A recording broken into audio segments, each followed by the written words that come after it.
Hey, this is day 4 of Rajasthani wedding series. सुबह उठी मैं 5 बजे और यहाँ मेरी मम्मी मेरे भाइयों को उठा रही है और बाहर मेरे पापा उनकी मासी और उनकी बुआ के साथ गप्पे लड़ा रहे। देन मैं रेडी होके पहुंची शादी वाले घर में और यहाँ पहले ही मेरी मासी मेरे भाई साहब को सब रिचुअल समझा रही थी कि वहाँ जाके सब कैसे करना है और यहाँ मेरी मम्मी सबको साफे पहना रही थी। और फिर हमारे भाई साहब ने जलाई जोत भगवान जी के नाम की और बाहर सब औरतें गाना गा रही थी और ये हमारे भाई साहब पैसे लेके रेडी हो गए थे निकलने के लिए। और फिर भाई साहब ने जोड़े हाथ चार भुजा मंदिर में और निकल पड़े अपनी न्यू लाइफ स्टार्ट करने। और फिर हम निकल गए बारात लेके, जहाँ पे भैसा और हम सबकी गाड़ियाँ आ चुकी थी। भैसा बैठ गए अपने कार में और हम भी। और जैसे ही हम कार में बैठे सीतू आ गई थी हवन देने, जिससे हमारी पूरी यात्रा शुभ हो। देन हम निकल गए और बीच में देव स्थान आया, जहाँ पे हमारे भैसा उतरे, उन्होंने हाथ जोड़े और हम वापस बैठ गए कार में। देन हमें गाड़ी वापस रोकनी पड़ी बिकॉज ऑफ नेचर्स कॉल।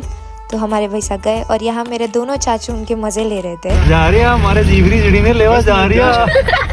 फिर हम पहुंच गए हमारे भाभी साहब के घर, जहाँ पे मंडप भी रेडी था और हमारे पंडित जी अग्नि कुंड भी सजा रहे थे। And by the way this is my outfit. फिर यहाँ हो रहे थे हमारे भाई साहब के फेरे, फिर हुई थोड़ी सी रस्में भाभी साहब के भाइयों के साथ। और यहाँ वरमाला पहनने के बाद हमारे भाई साहब के वरमाला का थ्रेड खुल गया था,